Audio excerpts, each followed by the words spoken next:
I still remember the exact moment the cage cracked, the visceral snap of it echoing in my bones.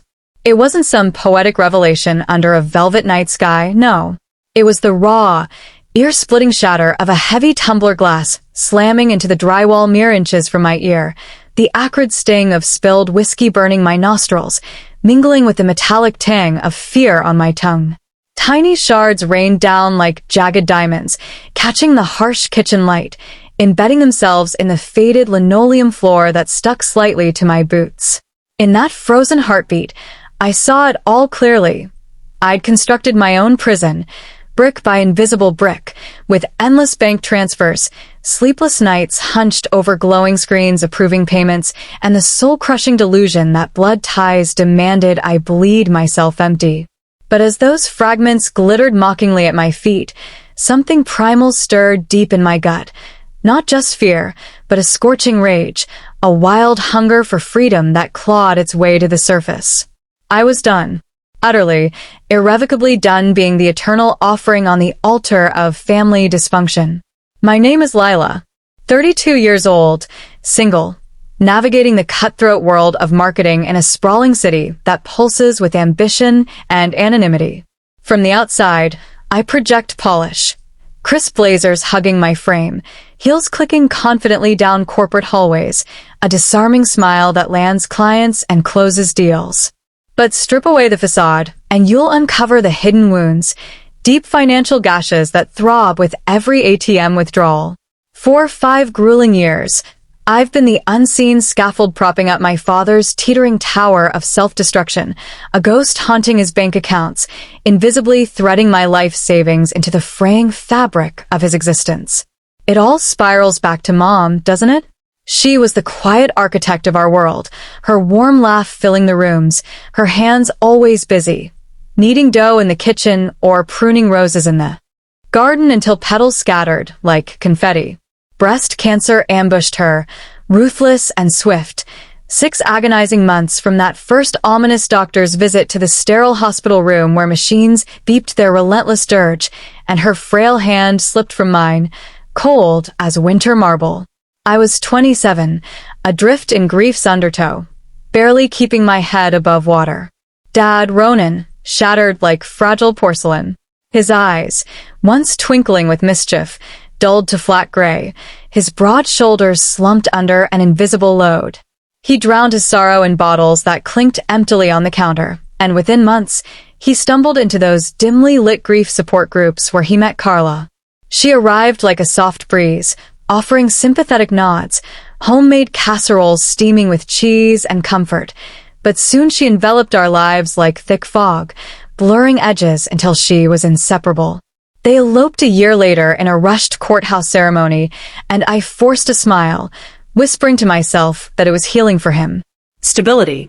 But stability? That was a cruel illusion, as fragile as the eggshells I walked on during visits. Ronan's gambling slithered in stealthily, disguised as harmless distractions. It began with just a friendly poker night with the old crew, the clatter of chips and raucous laughter echoing from the basement. Then it morphed into glowing screens of online slots, a bit of mindless fun to unwind.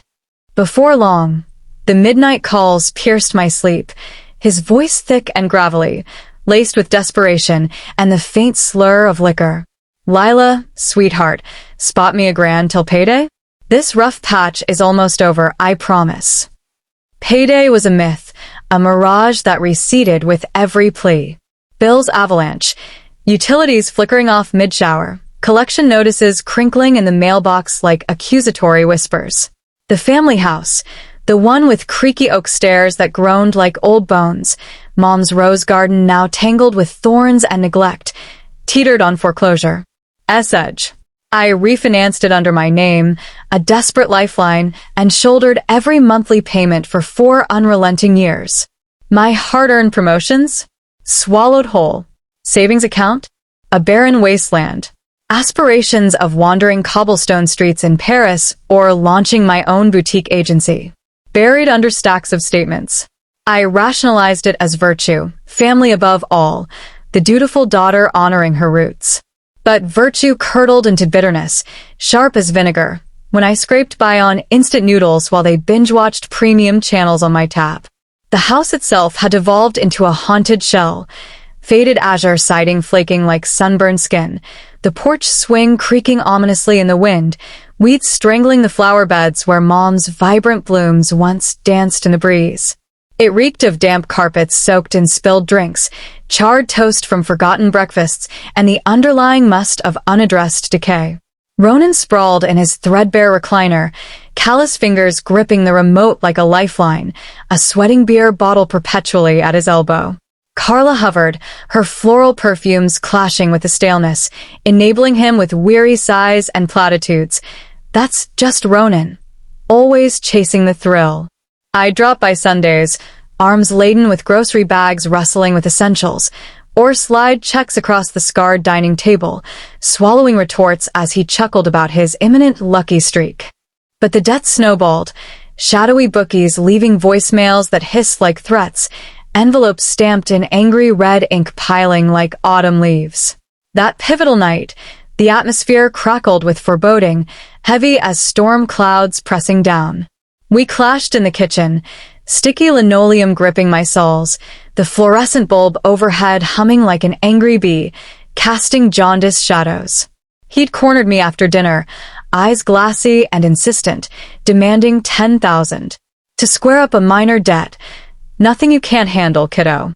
His breath was hot, reeking of bourbon and denial. You're really gonna abandon me like this, Lila? He roared, his fists crashing onto the formica table with a thunderous boom that sent utensils skittering. My heart thrashed wildly in my chest, a caged bird desperate for escape, but I planted my feet. Dad, I've covered your mortgage for years, skipped dreams, worked myself ragged. But gambling debts? 10 grand? I don't have it. And I refuse to feed the beast anymore.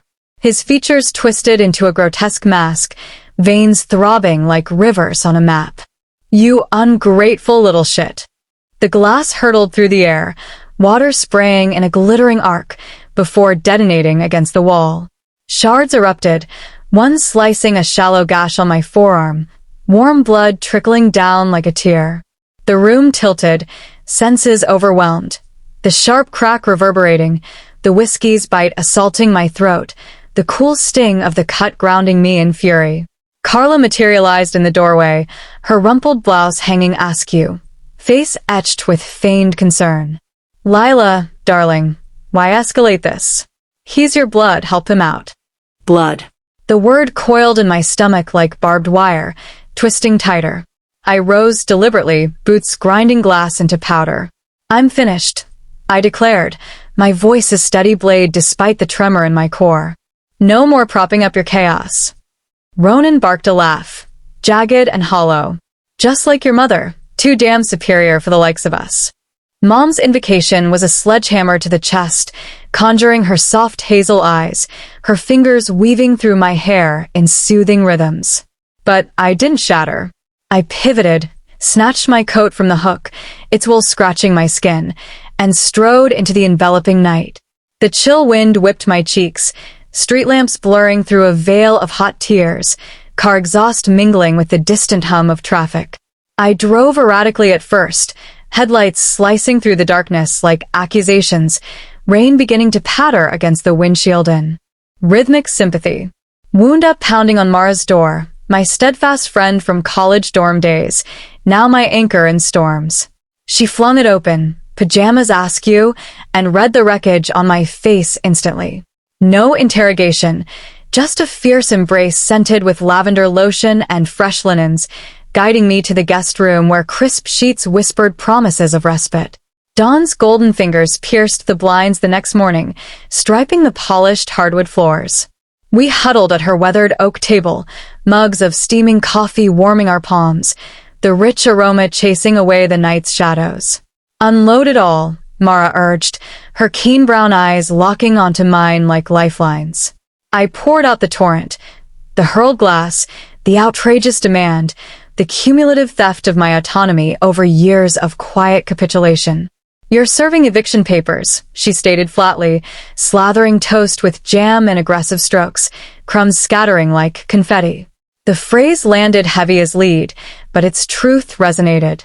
I'd meticulously compiled a dossier, itemized bank transfers labeled mortgage aid, pixelated screenshots of his frantic texts pleading for bailouts, glossy printouts of addiction resources he'd dismissed with a scoff. The property deed bore my signature, paid in full through my toil. "The folder's ready," I murmured, voice barely above a whisper. "Irrefutable proof." Mara's nod was resolute. "Strike now, before he submerges you entirely." That afternoon, sunlight slanting through her living room windows, I sifted through the files on her plush sofa. Laptop screen illuminated damning timelines, his messages glowing. "One last favor, Lila. Rough spot, but I'm turning it around." My confirmations, funds dispatched. It was a chronicle of my gradual diminishment, pages rustling like accusations. By dusk, my determination solidified into unyielding resolve. I composed the letter at Mara's desk, pen gliding across paper as tears blurred the lines, ink smudging faintly. "Dad, I've sacrificed fragments of my soul to salvage yours. Mortgage installments that devoured my future, infusions of cash when vows of change evaporated like morning mist. But love isn't an infinite reservoir to plunder. You've wagered away trust, time, and ties more than currency. The house belongs to me now. Legally. Unequivocally. Eviction. 30 days. Seek solace in recovery. Or persist in denial. But I relinquish the role of your savior. Lila." I ventured back that evening. The house squatted ominously under sodium streetlights, windows emanating a sickly yellow glow like watchful eyes. Inside, the atmosphere was oppressive, stale beer fumes blending with lingering grease from dinner, the TV's muffled drone seeping from the den like a siren's call. My pulse thundered in my ears as I crept in, placing the dossier on the cluttered kitchen counter, crisp eviction notice crowning the stack, evidence layered beneath, my letter the poignant capstone. Heavy footsteps approached. "Lila? Back already." Ronan loomed in the threshold, backlit silhouette imposing. Carla trailed, twisting a damp dish towel in her manicured hands. "You're bluffing," he snarled, voice rumbling like distant thunder. "Peruse it," I countered, knees quivering but stance firm. Carla's gaze darted to the papers, widening in alarm. "This is heartless, Lila. We're kin, blood-bound." "Kinship doesn't equate to unconditional surrender," I retorted, heat rising in my cheeks. "Not when it erodes my essence." I departed amid their stunned silence, the door latching with a definitive click. The return drive to Mara's blurred through sheets of rain, wipers swishing in hypnotic rhythm, a cathartic release washing over me. The retaliation surged like a tsunami. Notifications chimed incessantly, texts pleading, then guilting, escalating to vitriol. "You're destroying me, Lila. Homeless because of your spite. So superior, just like your wretched mother." Voicemails from Carla quavered. "He S shattered. Mend this fracture." After the barrage crested, I blocked them, fingers trembling on the screen, but the act unleashed a rush of emancipation. My attorney affirmed over a crackling line. Airtight case. Contestation? Futile. He contested anyway, a disjointed dossier of fabrications. Those were gestures of goodwill, not obligations. Yet my arsenal dismantled it. Time-stamped texts, ledger entries, unassailable timelines. The ensuing weeks stretched taut as bowstrings, anxiety coiling in my chest. I immersed in work, presentations flowing with newfound clarity absent the perpetual haze. Dawn jogs became ritual. Pavement slapping beneath sneakers, crisp air filling lungs, sweat purging doubts. Mara hauled me to yoga sessions, where deep inhales expanded my spirit, exhales expelling remnants of guilt. Eviction dawn broke crystalline and biting. I arrived clutching documents, knuckles rapping sharply on the weathered door. Carla answered, eyes swollen and rimmed crimson, hallway choked with cardboard boxes taped haphazardly. "Mercy, please," she breathed, voice fracturing. "Denied," I replied, brushing past. Ronan in the living room, shoving books into crates with spasmodic jerks, the thud of volumes echoing. Satisfied, he hissed, spittle flecking his lips. Not gratified. Imperative. He surged forward, breath hot on my face. You're erased from my life.